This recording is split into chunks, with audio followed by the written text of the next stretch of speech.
So with anyone who goes through a traumatic or painful experience, it's like there's this opportunity for growth that can be so fast. Like I could work with clients who are in a horrible, painful public breakup or whatever it is, and in 6 months we could do like 4 years of therapy because of the lack of the defenses being up. It's getting to that point though, and then not pivoting in some really bad way. It's staying in it, like you said, being like, okay, this blows, but I will persevere and I will learn something about myself. The Big Silence, empowering personal experiences, inspiring compassion, and healing lives. We are no longer silent. We are here. The Big Silence. Hello and welcome to the Big Silence podcast. I am your host, Karena Dawn. I'm a mental health advocate, wellness entrepreneur, and co-founder of the leading women's fitness community, Tone It Up. I'm also a New York Times bestselling author and founder of the nonprofit, the Big Silence Foundation. I'm also a wife, daughter, friend, and yes, Pom mom of 5. And just like you, I'm a work in progress. I have experienced profound grief and trauma, and then found deep joy in life. And now I'm here to share my story, be a safe space for you to share yours. And we're having in-depth conversations with psychologists, doctors, spiritual leaders, friends, and others who have been impacted directly or indirectly by a mental health condition. No more embarrassment, no more shame, no holding back, only healing. Let's go. Mental health is my wealth, the stress up on the shelf. Nobody can love me the way I love myself. Seek and ye shall find the truth and the light. I'm living my purpose, so I sleep good at night. No more depression or spiritual recession. And every day that I wake up, it's a blessing. So breathe in, breathe out. Everybody in the house know what I'm talking about. The Big Silence. The Big Silence. The Big Silence. Thank you, everyone, for coming out this evening. If you could join us over into the common area. My name is James Nicholas Kinney. I'm very fortunate to be on the board of the Big Silence. And we're so grateful that you could join us in the Big Apple, the city that is New York. Don't worry, this is a friendly affair, a community-driven event, so go ahead, come on in. It takes a lot in New York City just to get from one place to another, so we're going to enter into the room. And the way that we're going to do that is we're going to breathe in through our nose, okay? We're going to do that for a 4 count, and after we inhale with our nose, we're going to hold it for a 4 count.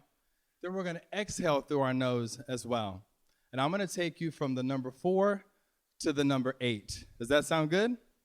Okay, now you have a few options during the breathing exercise. You can put both feet on the ground. You can put one hand on your heart and one hand on your belly.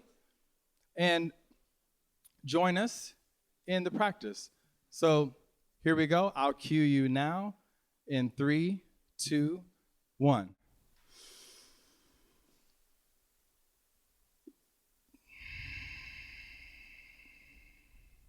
And again. 5. Exhale for 5. Inhale for 6. Hold for 6.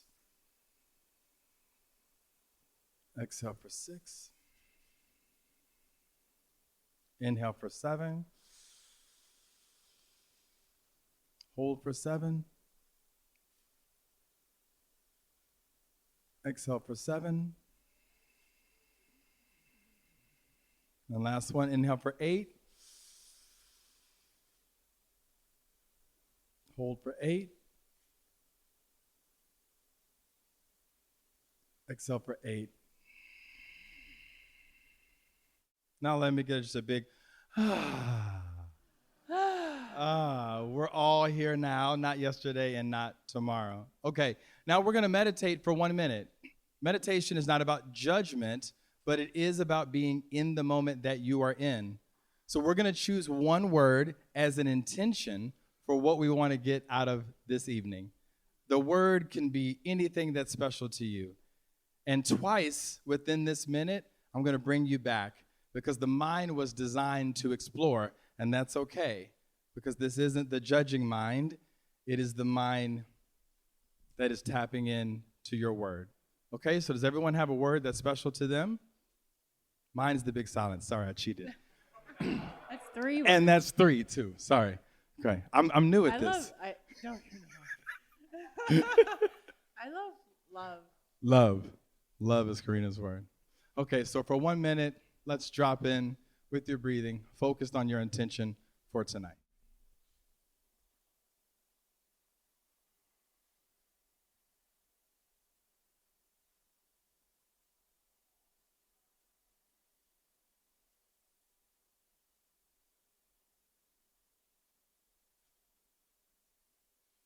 Come back to your word.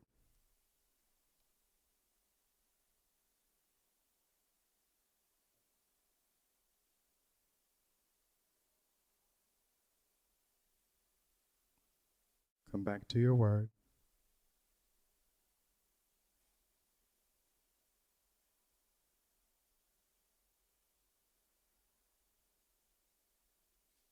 Now you can wiggle your fingers, wiggle your toes, gently open your eyes. Thank you so much for coming tonight. So I'd like to introduce this evening's panel, Mr. Dale Moss, if you'd like to come to the stage.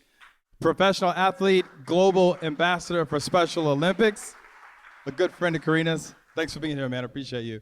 Terri Cole, psychologist, author, and if you heard her episode on the podcast, it's phenomenal. If you haven't heard it, make sure to check it out. And last but not least, the person that we're here to celebrate and join in fellowship tonight, Karena Dawn, founder of The Big Silence, New York Times best-selling author. Her memoir is now out and available. If you haven't picked up a copy, please do so. This morning, she was with Jewel on MTV for mental health. She's been touring around the country, going city by city, making a difference and making a change. And I got some new information today that Something with Oprah is coming out soon, so be on the lookout for that. With no further ado, please enjoy your panel. Welcome. I'll speak a few moments ahead of time. Mental health is such an important topic for me, as you all know, if you're here. My mom was diagnosed paranoid schizophrenic when I was a little girl, and I have survived. And I think this is what the book is about. And also with my company, Tone It Up, that is why Tone It Up even became what it is today. Because I was like, what made me my happiest? Moving my body, meditating, all of this. It's all about movement and everything. And so we're here just celebrating a book. And I don't know, I get so flustered, sorry. Terri, my therapist. Help me. You're doing great. You're doing great. But I'm so grateful to share this message as we're on this journey for the entire month of May for Mental Health Awareness Month, and to be able to have a resource for those who are going through it or may not realize they're going through it, that we are not alone. We are here together, and what a beautiful gift to even be here in this room together. And I'll let Dale and Terri, let's talk. And anyone in this room, I'm just gonna say, we're so open to anything and everything. It doesn't have to just be about mental health. It's great to talk about all of these things because I think, and I know personally, there's a lot of things that I've held in for a very, very, very long time. And when you don't feel like you can share or get understanding, it becomes sometimes debilitating. Indeed, that is true. So where do you want to start? I would love for you to lead. Sure.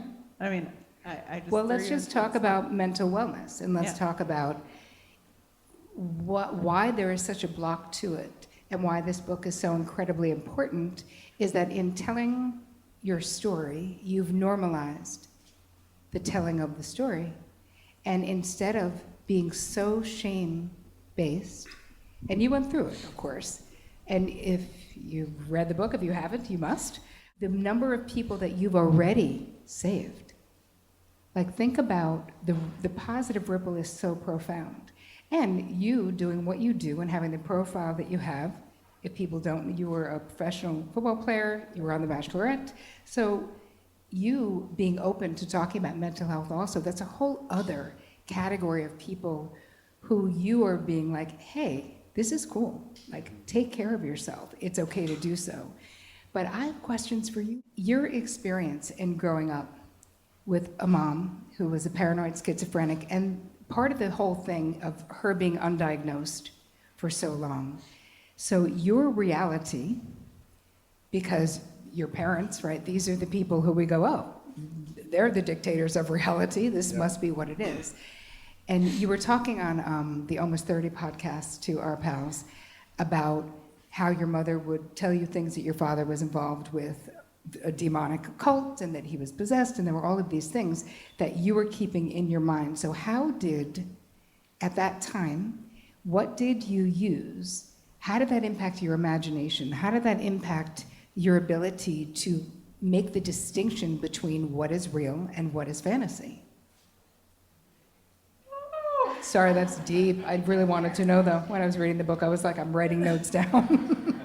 It has taken me up to this point in my life to realize, and even with my sister Rachel, we have these discussions. What is real? What is not? And we still, to this day, have to figure it out. But as a 12-year-old Karena, this little girl, mom comes to me and says, your dad is the devil. I'm like, okay, dad's the devil. And this is a heavy conversation, but also I want to be very light in it at the same time. But when you're, and at that age, and we're talking about 1992, it's a heavy conversation. You don't get it. So then I turned against my dad. Of course, because he was the devil, I mean, Yeah, obviously. Clearly. And that sent me into my own depression and suicide attempt, and it was a really dark time. But it was back in the days when no one was talking about mental health, and I'm like, oh, my mom's diagnosed paranoid schizophrenic, she's in a hospital. What does that even mean? Right. But you also had all these outlets, and I think that it's so important that you share about writing poetry and the things that you did to sort of channel this into something else, and journaling, right? It sounds to me from what you shared that journaling really was something that kind of saved your life, and that you saved every one of those friggin' journals. Oh yeah, I only wish I had saved all my journals. The amount, the places I've moved since I was 11, 12, 13, I have every journal and everything I've written. And that helped me with the book as well, because here's my story on paper. Wow, amazing. Okay, well, thank you for answering that. I think we should move into questions about boundaries, questions about relationships, maybe. Are you ready? I am. So I'm actually giving a TED Talk on Saturday, and one of the key things is boundaries and how to maintain your identity in momentous or traumatic moments by setting boundaries. So that, like, I was so excited to be a part of this panel specifically for that, but also to understand and hear perspective. But I really first want to hear that perspective. So can you please just share a little bit about what you're going to talk about in your TED Talk? The theme is momentous moments, and I believe that the majority of the time, momentous moments are perceived as a positive experience.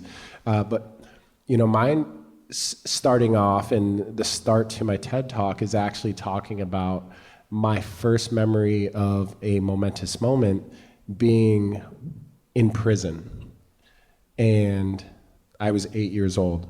And in this moment, I was visiting my father, and I realized that, and my father struggled with heroin addiction for many years and continued to struggle with drug and alcohol addictions for the first 20 years of my life. And every time I came up to see him, I realized that this was becoming too familiar. As a child, I was getting too comfortable in those environments. And I couldn't help over a period of time, and by the way, I'm a junior, so I'm Baby Dale. Every time I would go in there, I would see myself, and I would think about all the people who would tell me you're gonna wind up just like your father when you grow up. And I also knew that it killed my father just as much for him to see me as it did for me to see him. And literally at the age of roughly 8, I told my mom, I'm not coming up here anymore. I can't be in this environment. And my dad would always tell me, regardless of the struggles I'm going through, you're not meant for this life. You're not meant to be in a place with like this. And when I actually told him, I was scared as shit. He respected it. And, you know, for roughly 20 years of my life, my dad was in and out of jail or prison struggling with some of his addictions, but if he was in there, I never went and saw him. And that was my first memory of setting up a boundary in the hardest and most difficult time. And, you know, when I think about it, it's actually, I was able to do that because of the things that my parents told me weren't meant for me and that I was meant for more. So that's kind of what it goes into. I talk about my relationship. I will open up to things that I've never spoken about in a respectful way, obviously, and then transition, you know, into reinventing yourself. And I think you have to really, really focus on boundaries whenever you're going to reinvent yourself, because we all have to do that at some phase in our life. Right. Yeah, I always thought I was going to become her. And maybe you had that emotion that you were going to become him. Yeah. And it's that overcoming. And if you struggle from a mental illness, it's fine, but it's the opening up about speaking about it and saying, it's okay. If you do struggle from it, there are resources. Right. And I always say, thank the higher powers that I don't have that, because that was what made me think I would never amount to anything. And then I'm fucking doing it. Just saying. You are doing it right now, right here. Yeah. No, this is live. This is real. Yeah. Every moment. You know, Dale, I think that story, though, that you shared, I just want to say about being that age, there's always something so mind-blowing. You think your parents planted the seed of that not being for you, and yet you had the internal boundary strength, which is what we would call that, to make that decision, being so torn. And you're right, I also always talk about monumentas or peak experiences, and people have a tendency to be like, oh, the day you get married. Oh wait, yeah, we're gonna get back to that too. But the day you get, you know, something, peak experience is a great thing that happens, and yet really some of the most important peak experiences in our lives are those painful ones. Mm-hmm. But so much props to your parents for planting those seeds, and for your pops for respecting you, rather than shaming you or trying to humiliate you or guilting you. There's a million crappy things he could have done, but it doesn't sound like he did. No, and that's something that I've been very fortunate. You know, a lot of people from the outside perspective would think that I had a terrible, traumatic childhood, and I had very, very traumatic moments.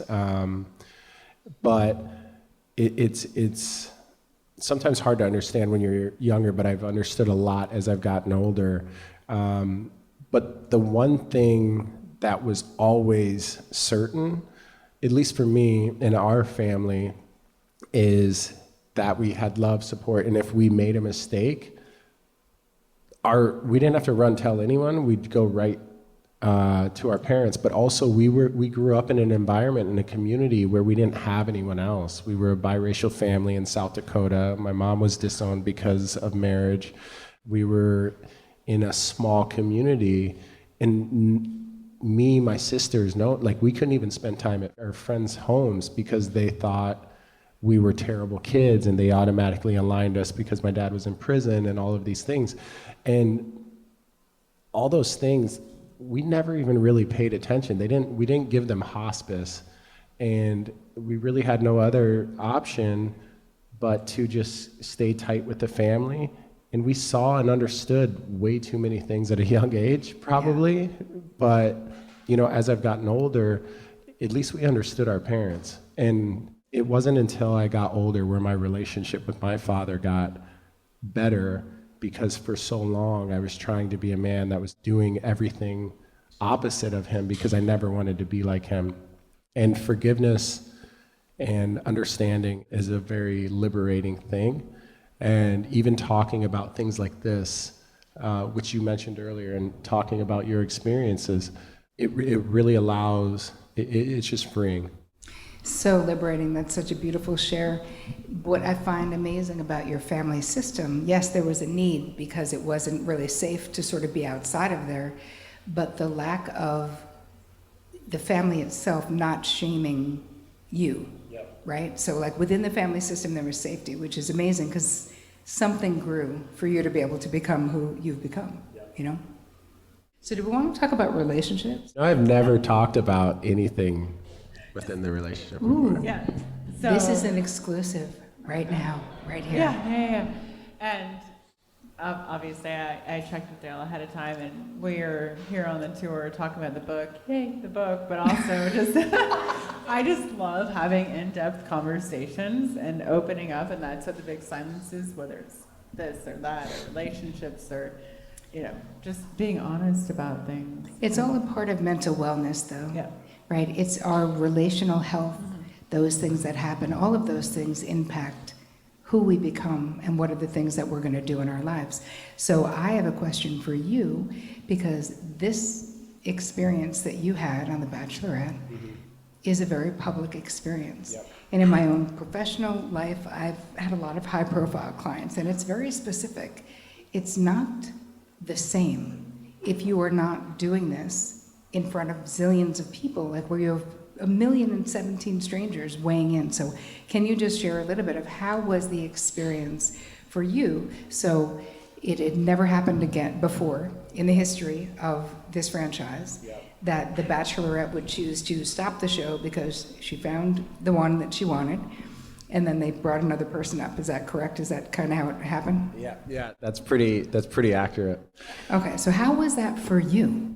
So going into the show, I will honestly say that I was the most secure I have ever been in my life. You know, career was good, family life was good, and I had taken some time in the previous years to really do a deep dive into myself and focus on myself. And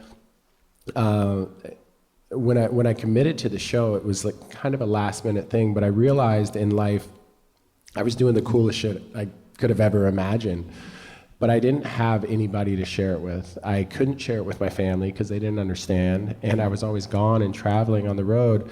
And at the end of the day, I always say this, I experienced love throughout my life, and it might be different than a lot of people experience, but you know, I do believe that there's power in it.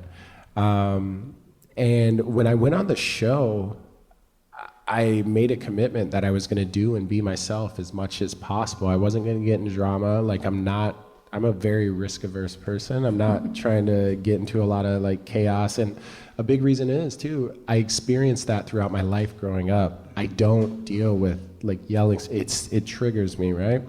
But the experience was great. You know, it's pretty special, like, because I think about it from a relationship standpoint. I was very, very numb to people for a long time. I'm an expert at putting up walls, and it took a lot of work for me to allow some of those to come down. And in that time, you know, I met someone who made me feel comfortable to do that, even if it was a short span. And the things that I connected with helped allow me to feel feelings that I had never felt. So I feel as if everything that came across, it was very genuine and authentic. And this isn't a PR answer. This is, you know, the real deal Holyfield. And, you know, I fell in love with, you know, parts of a person, but I also fell in love with the feeling of like feeling emotion again. And because I hadn't for so long. So it's like there was a thawing for you. Yep. of that. The putting up walls is, from a psychological perspective, because you probably had a similar experience in your life of, there's a certain unsafeness about others, especially being mixed race in friggin' North Dakota, my God. There's something about them coming down. So now it's learning skills that nobody teaches us how to do when we're in a family. It's the same exact thing with boundaries, where we're just reacting kind of, as opposed to actively choosing what it is that we want to do in our relationships or with other people. And that moment, that must be a power pivot in your life. So are those walls sort of still down? Do you still want to feel? Yeah, honestly, that experience and whatever happened within the relationship, my walls are down, and I've learned so much. And I do believe that, God put me in a position such as that because I needed that level of,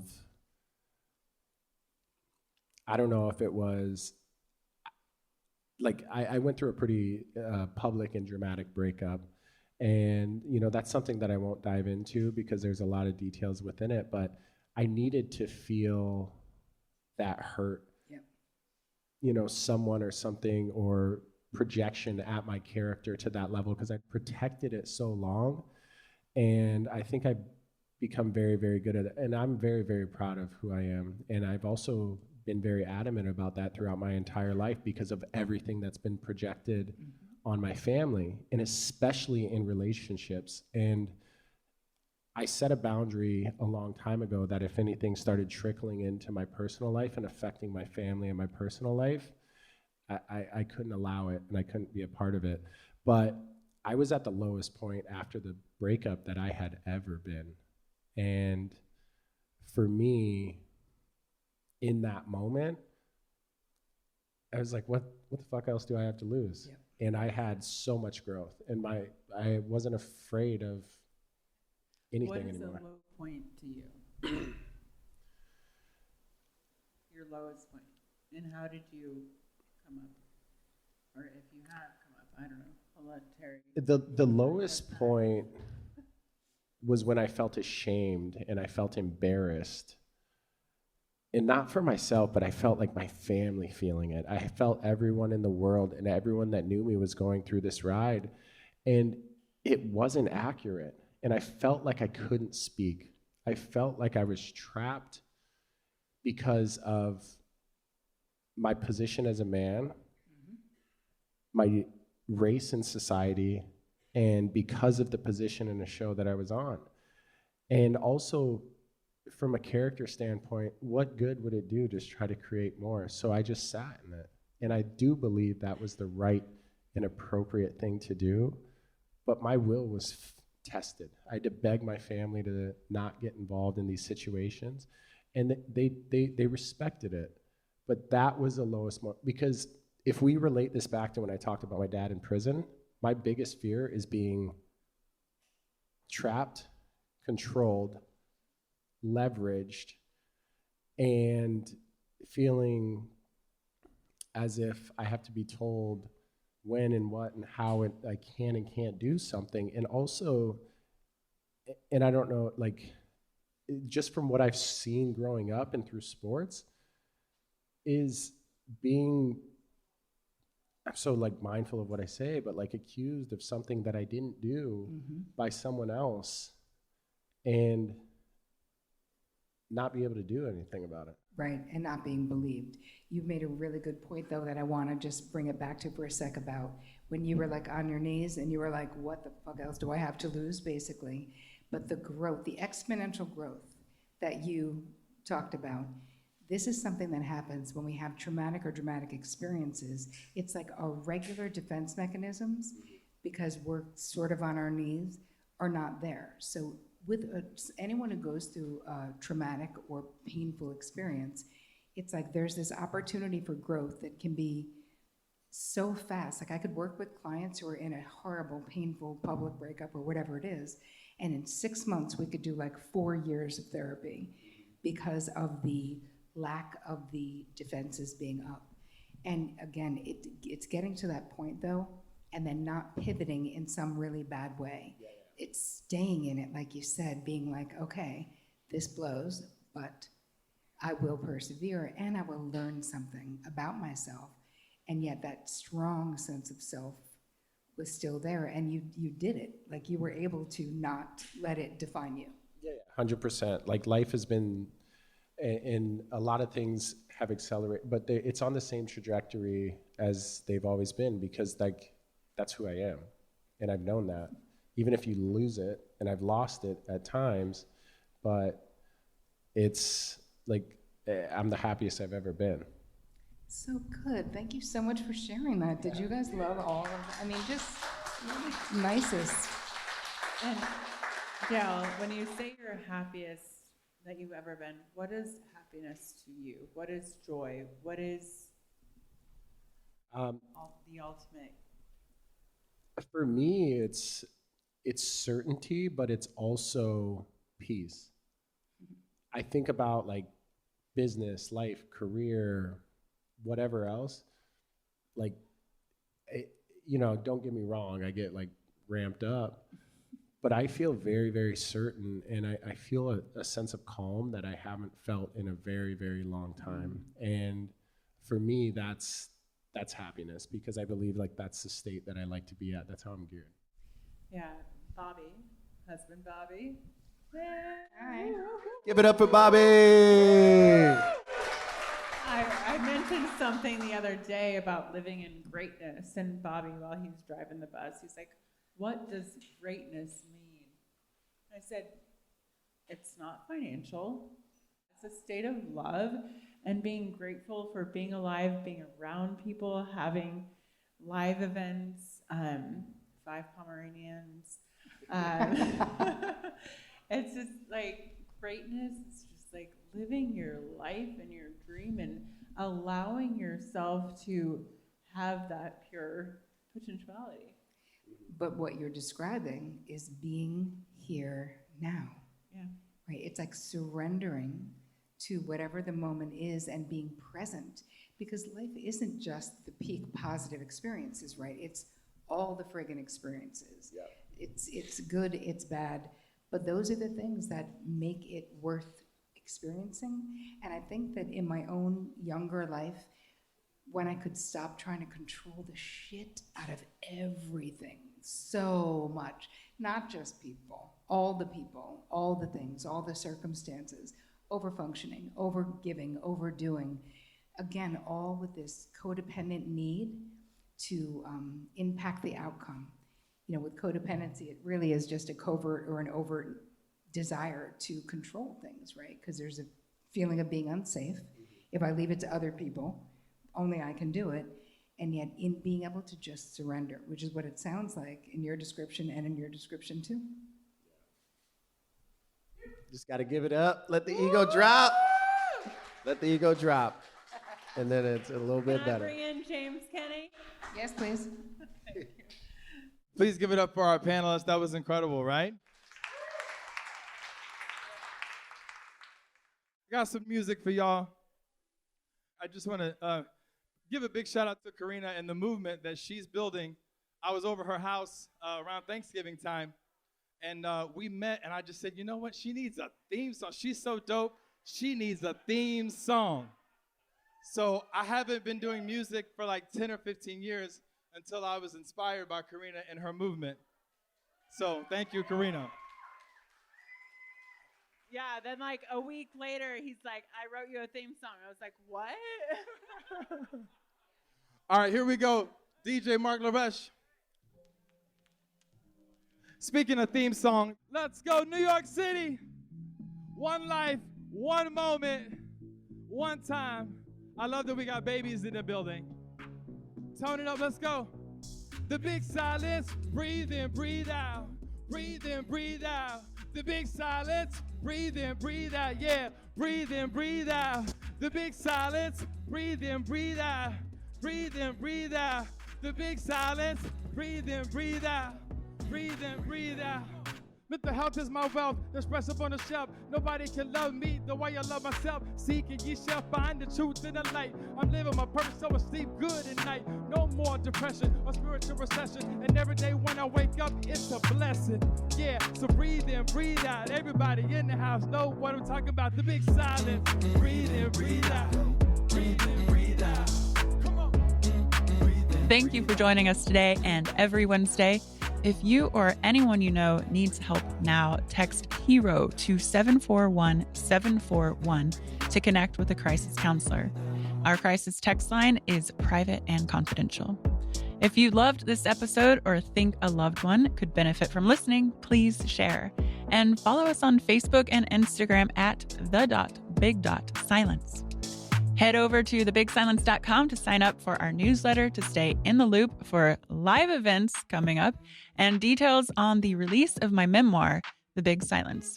And as always, we'd love a like, subscribe, and leave a review on anywhere the podcast can be found. I love you, and I will see you next Wednesday.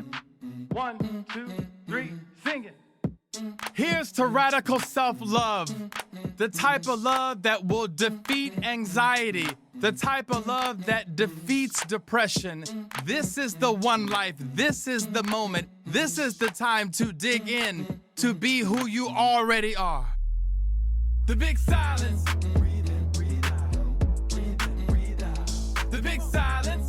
Breathe in, breathe out. Breathe in, breathe out. The big silence. The big silence. Breathe in, breathe out. Breathe in, breathe out. The big silence.